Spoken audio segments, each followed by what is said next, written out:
So. Yeah. Hare Krishna, welcome to our channel. Bhagavad-gita, here it is, because we have it. Bhagavad-gita as it is. Translation and commentary by His Divine Grace, A.C. Bhaktivedanta Swami Prabhupada, and my name is Lavangala Tika. And we are reading in the chapter 14th, which is all about the three modes of material nature. And today, we're getting out of the modes. Stay with us. Shri Guru Shri Juta Padakamalang. So yes, here we have another one of those where a whole bunch of verses come together in one big conglomerate. So I will read a little bit extra of the Sanskrit. Text 22 to 25. Shri Bhagavan Uvacha Prakashang cha Pravitting cha Moham eva cha Pandava Nadvershti Sampravrittani na Nivrittani Kankshati Udasina Vadasino Gunairyo na Vichalyate Gunavartanta Ityevang Yo Vatishtati Nengate Samadukha Sukha Svastha Samalo Stashmakanchanaha Tulya priya priyo dhiras tulya nindatma sangstutihi manapamanayo stulyas tulyo mitrari pakshayo sarvarambha parityagi gunathita cha uchyate. And as much as I would like to, I'm not gonna bore you further by reading the translation word by word. Although if you have your own Bhagavad-gita, it is quite satisfying to see that although we don't know Sanskrit, we can get a little bit of a sense of what all the words mean. They are not just words, they are very meaningful. But I will read the translation. The Supreme Personality of Godhead said, O son of Pandu, which is still Arjuna, Krishna is talking to Arjuna on the battlefield of Kurukshetra.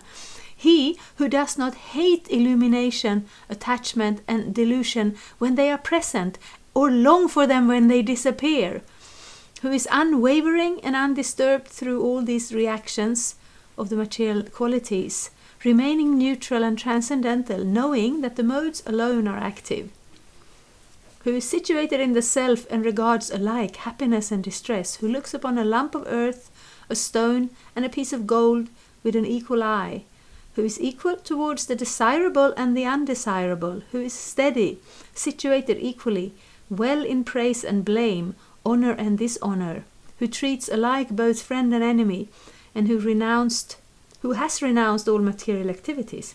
Such a person is said to have transcended the modes of nature. So we have read this whole chapter about the modes of nature, describing the modes of nature, which I think to many of us it's a new concept. What are these modes of nature? It's a way of understanding how the material world and how it actually acts. Because we tend to see ourselves as independent actors, that what we do will determine what happens. And of course, to some extent, if we do something or if we don't do anything, that will change. If we don't have anywhere to live and we build a house, that changes the situation. And if we don't, that is a different situation. But to another extent, we cannot always control what happens. We may have all kinds of energy and determination and good plans and still nothing happens. Or we can just be lucky. We may not do very much at all and somehow things fall into place for us. But the important thing to understand is, again, we are not this body. We are a spirit soul. We are not connected to this body in a real sense, because the Sanskrit word for real is also the same word as eternal, kind of. It's Satchitananda. Satyam, it means it exists. Sat means it exists. And that also means it doesn't not exist. So this body, of course, it exists right now. 100 years from now, it will just be dust in some form or another. Bodies, we can dispose of them by putting them in the earth. Then they disintegrate. Or we can burn them, then they turn into ashes.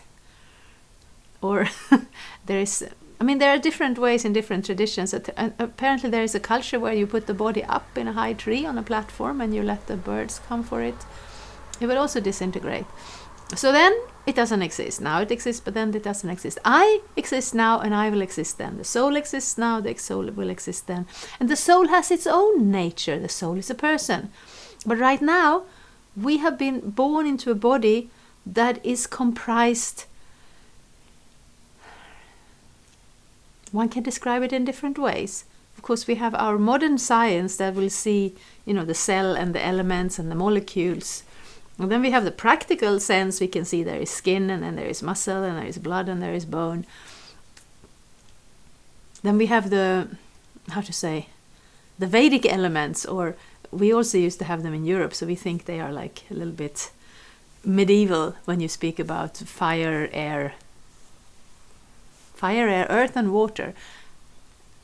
Fire and air. But really, that describes the different functions of everything in this world, in a sense.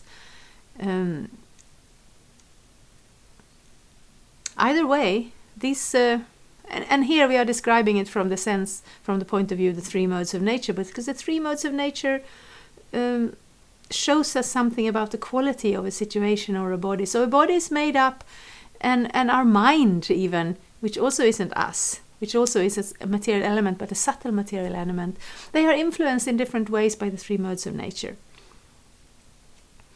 And that we have heard here, like mode of goodness is a more elevated, peaceful, pure, knowledgeable place to be. Mode of passion is driven, and it's pushing, it's never satisfied. Maybe it gains more than others, but it is still less satisfied than others. And mode of ignorance is just giving up, and there's darkness, and there's ignorance, and there are maybe drugs, there is definitely destruction. And then we see how these modes influences in different situations, and then we try to pick the situation that are more prone to the mode of goodness. But here we see that mode of goodness is also material, and we are not. But to understand this, it's like the playing field, it's where we act. If we understand it, we can make better decisions, and we can be better equipped to deal with the situation if we understand it. But here Krishna says, the goal is not to decide, mode of goodness is better than mode of ignorance. The goal is to rise above it altogether. And therefore Krishna says, if you don't hate illumination or attachment or delusion, which are kind of illumination, mode of goodness, things become clear. Attachment, mode of passion, there is strong desire, you want something. Delusion, mode of ignorance, nothing happens, nothing good. So when they are present and when they go away, this is just how the modes of nature are fluctuating in existence. And for a spiritualist, for a transcendentalist, the most important thing, first it is important to understand them. But then it's also important to realize that's not it. That is not the full point. And then this person can transcend the modes of nature. And that's kind of like where devotional service begins. I will read from Prabhupada's purport here. Arjuna submitted 3 different questions, and the Lord answered them one after another. In these verses, Krishna first indicates that a person transcendentally situated has no envy and does not hanker for anything. And this doesn't sound so complicated, but when we try to practice that situation, we find that in our hearts there are all kinds of unwanted things. When a living entity stays in this material world embodied by the material body, it is to be understood that he is under the control of one of the 3 modes of material nature. When he is actually out of the body, then he is out of the clutches of the material modes of nature. But as long as he is not out of the material body, he should be neutral. He should engage himself in the devotional service of the Lord, so that his identity with the material body will automatically be forgotten. So here, I have said this before, but of course I have no way of knowing if we have ever met before, because I can't see you through the screen. Prabhupada says it something, one should do this, one must do this. And ultimately Krishna says towards the end of the Bhagavad-gita, he says to Arjuna, I have now given you all this, I've told you everything. And now you think about it, and then you make your own decision, you do what you want. So in a sense, we can always do what we want. But it is understood, when we have gotten this far into the Bhagavad-gita, what we want to do is find our own true identity, self-realization.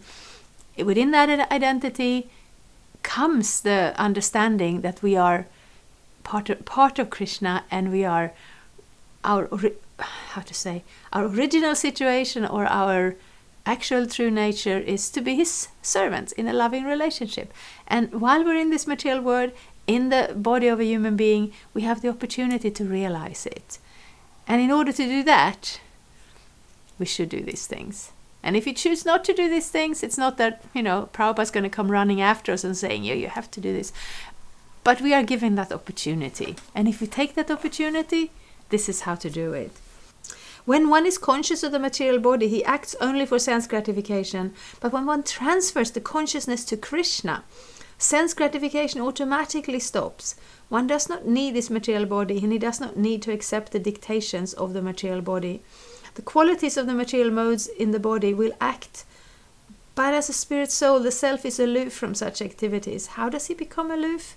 He does not desire to enjoy the body, nor does he desire to get out of it. That thus transcendently situated, the devotee becomes automatically free. He need not try to be free from the influence of the modes of material nature. So we always say that everything is based on our desire. And sometimes we don't quite understand it, because we look around and it seems that, if we just sit around and desire something, it doesn't happen. No, but it starts the chain. It gets the train rolling. If we hadn't had separate desires, we would be in the spiritual world serving Krishna right now, but we wouldn't be there out of nothing. We would be there out of our own desire to serve Krishna. So when we have that desire, the spiritual realm opens up, and everything becomes available to us. The spiritual world is made like that. It is of that is the quality of the spiritual world. Whatever desire the devotee has to do something in the service of Krishna. You want to cook a special chutney, you go out to the trees and they will give you just the fruits you want. And the spiritual world is like that. It just unfolds in order to serve Krishna, to please Krishna, and to please the devotees who have desires to serve Krishna. In the material world, it's a little different, but there is a similarity in it, that it also unfolds for us so that we can try and fulfill all our separate desires. But it's not dynamic and alive like the spiritual world. It's more mechanical. It's based on our karma, or our activities will give us the I don't know, but like in money, if you work and you save your money and then you want to go on a holiday, and depending on how much money you have, you can get different levels of that holiday. So depending on our karma, we will have different facilities to fulfill our desires, but the direction of the desires come from us. But then when we're in this body and we identify with this body, our understanding of what we want becomes colored by the body we are in. And then we die again, and then our karma will give us a certain body. But it's not just that karma is forcing us into this world. It is that our desires are propelling us into this world. And Krishna is saying, okay, you want to try this? Have this body. You want to try this? Have that body. Sometimes you get this little, they ask some people in a newspaper, if there are even newspapers anymore, if you could be anything you wanted, what would you want to be? And then someone said, I would want to be a cat, because then I could sleep all day, and I could be a bird, because then I could fly. And sure, you can be a cat, you can be a bird. But what we really want to do is realize the soul within that body. And then when this body kind of affects us in different ways, and when the circumstances around us affect us in different ways, but if our desire is fixed on that relationship with Krishna, where we're thinking, oh, there are some beautiful flowers, let me bring them to Krishna. Oh, I can cook something, let me bring it to Krishna so that he can enjoy. He's out with his friends and the cows in the forests of Vrindavan, and they're sitting down to take a snack from their lunch bags that Mother Yashoda sent with them. Maybe I could also bring him a little juice or a little salad to go along with it. And then that desire to please Krishna in his activities means that we get a different focus. We're no longer completely focused on, what will I do next? And what will I buy? What will I wear? What will I eat? Where will I go? There's so many desires in this world. The world is made of our desires. But those desires, as long they don't connect to who we really are, so they will not satisfy us fully. Whereas, as soon as we are absorbed in pleasing Krishna, then there will not be a hole in the heart to fill with everything and anything we can think of. We will be whole. The next question concerns the dealings of the transcendentally situated person. The materially situated person is affected by so-called honor and dishonor offered to the body. But a transcendentally situated person is not affected by such false honor and dishonor. He performs his duty in Krishna consciousness and does not mind whether a man honors or dishonors him. He accepts things that are favorable for his duty in Krishna consciousness, otherwise he has no necessity of anything material, either a stone or gold. He takes everyone as his dear friend who helps him in his execution of Krishna consciousness. And he does not hate his so-called enemy.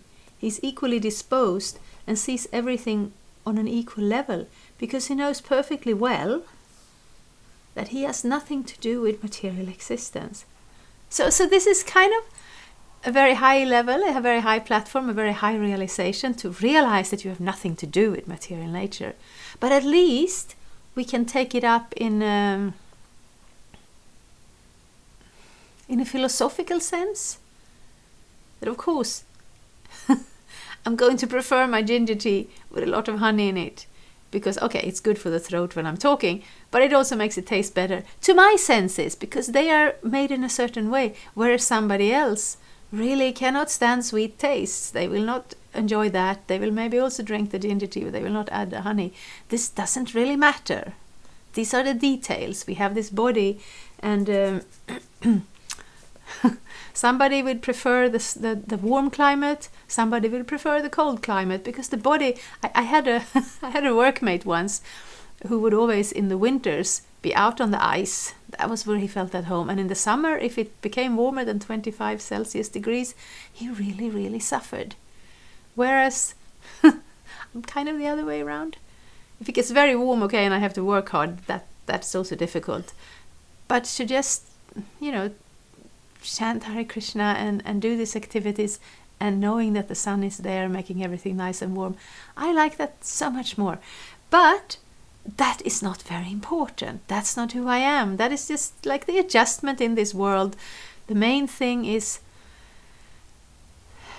how do we connect to our service to Krishna? And the same thing with honor and dishonor. I had a discussion with a friend, and she had to work with somebody who just dismissed her completely. She didn't have to work with him directly, but she depended on his work. And she was very disturbed. And I had worked with the same person, and I said, but his work is very good. So whenever the work comes around, that's what I need. And for himself, well, he has his life, I have my life. He's not very important in my life. So I can choose to take that dismissiveness personally, or I can think, okay, for my service of Krishna, that work he has given, it's very useful. And therefore it is fine. So that's kind of the way to stay aloof. We don't want to become artificially just... I shouldn't say it's artificial, because it isn't, but that was kind of what we always hear from the teachings of Jesus Christ. You should turn the other cheek. It doesn't mean that we go out of our way to have somebody slap us. But it kind of means, no, if they're so angry and they're so upset, and it's their problem. My problem is, I wouldn't call it a problem. Maybe we should use the modern word. It's a challenge. It's a challenge to remember to focus on my service to Krishna. But once I'm there, once I'm thinking about, I'm doing very small services. I go here to my kind friends Uffe and Raya, and we record Bhagavad-gita. I cook all my food and I bring it to Krishna, and in my mind I'm asking Krishna to please, enjoy this tiny offering. and I chant Hare Krishna on my beads, and I go to the temple and sing Hare Krishna with the other devotees. It's not very big services. They will not change the world. But I know these are the things Krishna likes. And if I can plan and focus and be involved in these things, then everything else, it's like water on a goose. It becomes insignificant. I still have to deal with it. If it rains, I will have to put on a raincoat. When my car runs out of petrol, I have to fill it up. But it doesn't really touch me. And that is how we develop in devotional service, not by artificially rising above all the difficulties because we are so cool. And also not by fighting everything and everyone until everything turns out perfect, because we can't do that. The material world, it's never gonna, well, it's perfect for its own purpose, but it's never gonna be perfect for our purpose, because whatever you have, it's gonna disappear, it's gonna die, because that's the nature of this world. But the real perfection is to find a devotional service to Krishna that we can hold on to, and that can be our loudest desire. So all these other small desires, they will come and go. I mean, I'm wearing the saris, and when I buy the saris, of course I will look for colors and patterns that I like. But that is not it's not a big part of my life. But when I go to the temple and I go to Krishna service, then I like to wear a clean sari, because that's what Prabhupada taught us, that's what Krishna likes. So we do that. So we do all these things, and the more we can identify and absorb ourselves in that service, the more everything else will become insignificant. We will still die, we will still become old and sick and die, but the main thing is to find that connection, that strong attachment to Krishna's service. And when that is all we are keeping in our heart, then we are transcendental. Thank you very much. Hare Krishna. Thank you for watching. We aim for updates every Tuesday and Friday. Please come back. If you have any questions or comments, please leave them down there. We also have some links and information for you. And there is, of course, the subscribe button. Thank you. Hare Krishna. I'm a Hare Krishna, and I approve this message. Subscribe. Hare Krishna, Krishna Krishna, Hare